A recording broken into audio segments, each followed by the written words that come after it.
Assalamualaikum warahmatullahi wabarakatuh. Dunia mengomentari Malaysia tentang COVID-19. Sebelum meneruskan tontonan video ini, sila subscribe, like, share dan komen.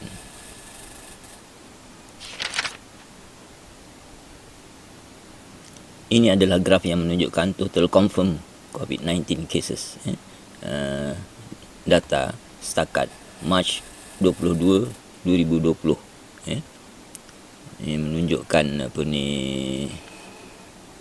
graf yang menunjukkan status Malaysia, Jepun, Pakistan, Thailand, Indonesia, Singapura, Filipina dan India, iaitu negara-negara Asia Tenggara berserta dengan beberapa negara Asia lain, iaitu Jepun, Pakistan dan India. Pada permulaan PKP, iaitu pada 18 bulan Mac yang lepas, kes COVID-19 di Malaysia 3 kali lebih tinggi dari negara-negara lain di Asia Tenggara, iaitu pada ketika itu negara-negara lain adalah dalam sekitar 200 kes sahaja, tetapi Malaysia sudah berada pada 600 kes, iaitu pada permulaan PKP yang pertama pada 18 bulan Mac yang lalu. Tetapi 2 bulan kemudian, iaitu pada Mei 25, iaitu semalam lah, 2 bulan kemudian, jumlah kes COVID-19 di Malaysia adalah rendah berbanding banyak negara lain di Asia Tenggara. Jadi kalau kita tengok di sini ni kan, Malaysia berada di bawah, Brunei, Thailand, Malaysia, Filipina, Jepun, Indonesia, Singapura semua di atasnya, termasuk India. Setakat hari ini, Malaysia mencatatkan 7,417 kes COVID-19 positif dengan 115 kes kematian, dan yang sembuh adalah 5,979. Ini adalah graf yang menunjukkan kes baru setiap hari. Fasa menaik, peringkat awalnya adalah fasa menaik sebelum daripada PKP. Dan juga peringkat awal PKP adalah fasa menaik. Kemudian masuk fasa kedua, kita mula fasa menurun.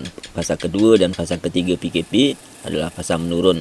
Daripada situ, kerajaan Malaysia mengambil kesempatan membuat kelonggaran untuk mengizinkan pelajar-pelajar yang di luar negara untuk kembali ke tanah air, serta mengizinkan pekerja-pekerja yang di Singapura untuk pulang ke tanah air juga. Jadi akibatnya kita pergi kepada fasa kelonggaran lah, dan juga di sini banyak aktiviti perniagaan diizinkan. Jadi akibat dia ada kenaikan kes baru setiap hari. Jadi fasa menurunnya teranjak daripada menurun pada kotak biru pergi kepada kotak merah. Begitulah akibat daripada kelonggaran yang beri. Tapi kita kena realistik lah, kerana kita kena mengizinkan warga kita untuk pulang ke tanah air, sama ada pelajar ataupun pekerja. Kemudian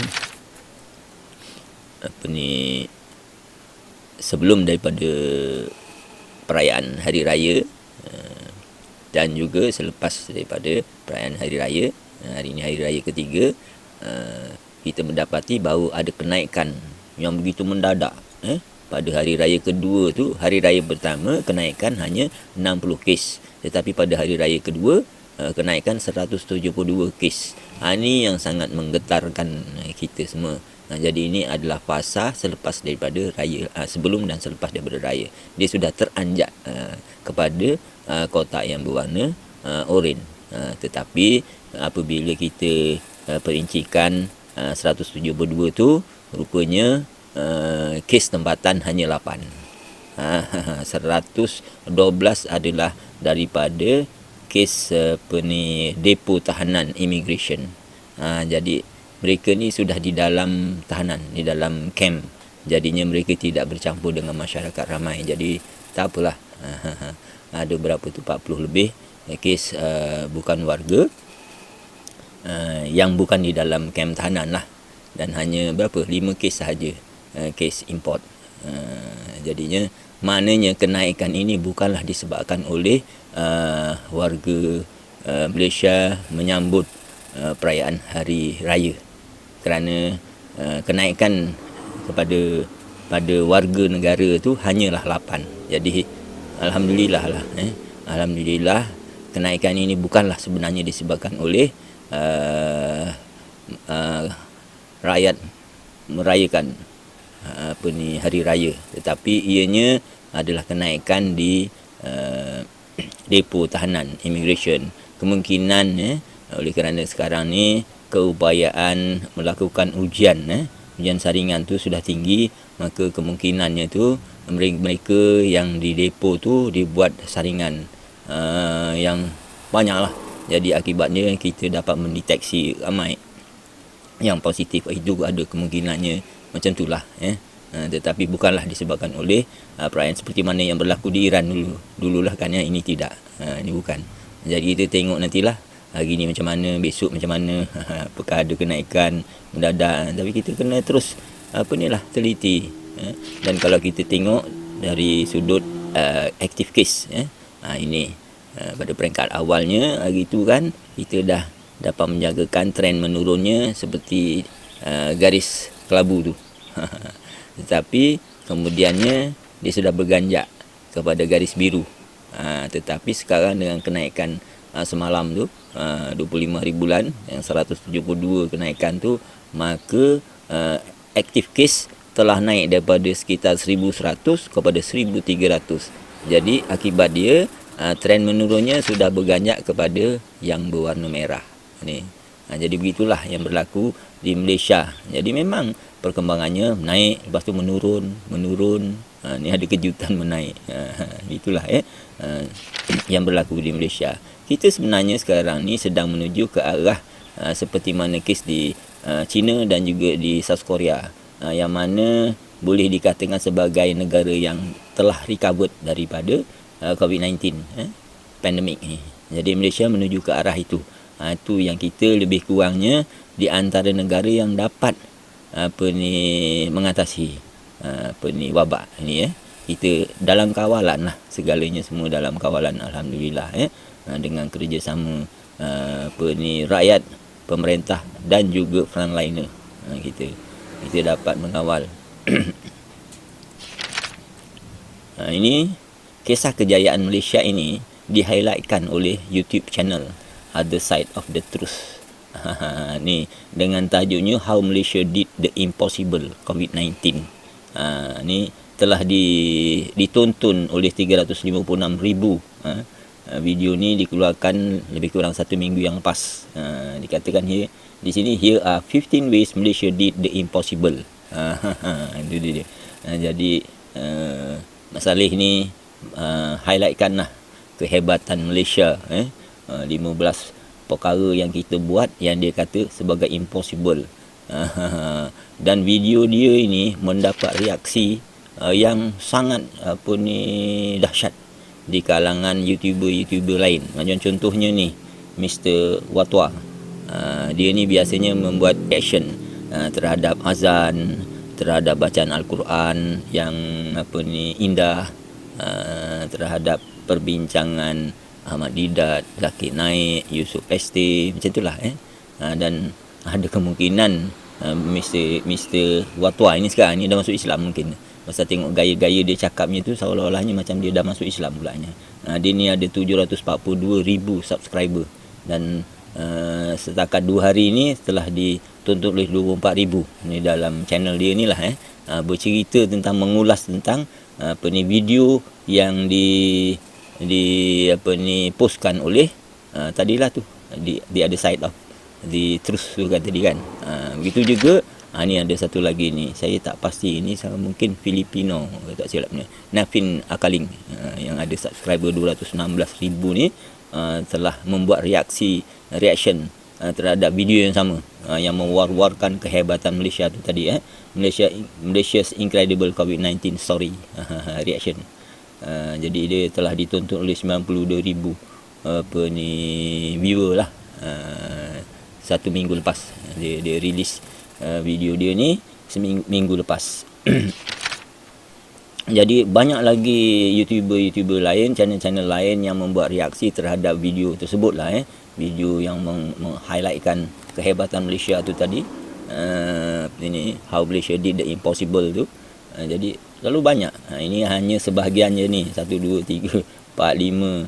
Ni ada lagi ni daripada Filipina, daripada Indonesia, daripada mana-mana reaksi-reaksi yang sangat menggalakkan. Kita bangga bila mendengar komentar-komentar apa ni mereka ni. Jadi maknanya secara tak langsungnya negara kita ini sedang dibahaskan di seluruh dunia. Jadi untuk itu kita cubalah ini kita tengok video other side of the truth ni sekali dengan reaction yang dibuat oleh Mr. Watwa ini. Jadi kita ikuti video berikutnya ini. Alright guys, we got this video today. It's called How Malaysia Did the Impossible. Imagine your country is going through a huge political crisis. You have a new leader and several states have new governments. What makes the story even more sad is how the infection spread. Not from Malaysians partying or being badly behaved. It spread from a religious gathering. Malaysians, being well-behaved citizens, had unknowingly spread COVID-19. But here is where the story gets interesting.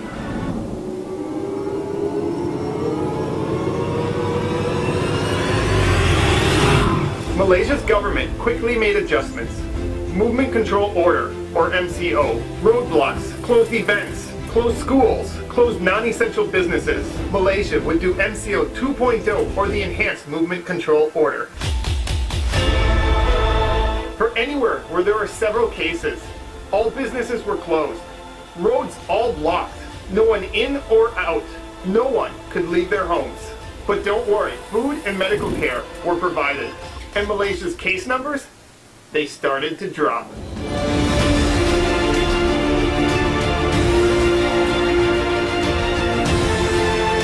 On April 14th, the Philippines passed Malaysia in COVID-19 cases. The next day, Indonesia. 2 days later, Singapore. Singapore is a much smaller country with a population 5 times smaller. Singapore now has 15 times the case rate of Malaysia.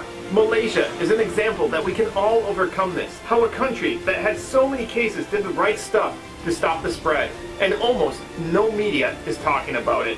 Even myself, I am guilty of this.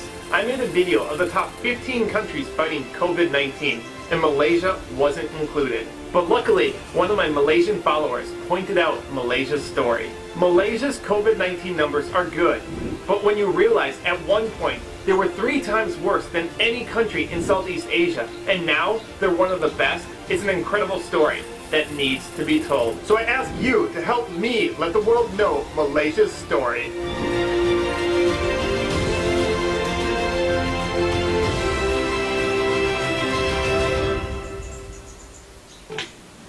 What's up, family? Get down in the comment section. Let me know what you think about the video. Also, if you got a video you want me to react to, get down in the comment section. Post the link and I will get to it.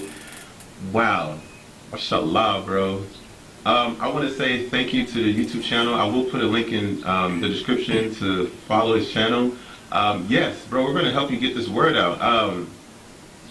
Right now, as we can see, people were, and news and things were basically promoting that Malaysia was one of the top, the top case countries in the world, basically.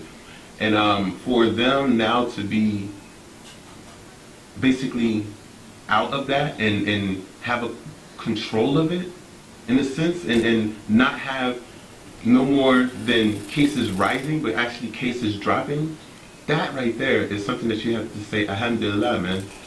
You know what I'm saying? Mashallah, because right now that's a blessing, and that's what a lot of other countries are trying to do right now. So I feel like we need to follow in the footsteps of Malaysia, because they have the mindset, they have the tools, they have the steps that they're taking is working. So I feel like everybody or every other country should follow in their steps, because obviously what they're doing is working. And shout out to Malaysia, man. Just shout out to the whole, basically the whole South of Asia. Shout out to y'all, man, because right now you guys do have the answer, and you guys are right now the best in the world at fighting this. And to me, I want to say salute to you guys. I hope that the message spread more so people can follow in the steps of Malaysia, because right now they are doing the best work that can be done at this moment. So thank you, Malaysia.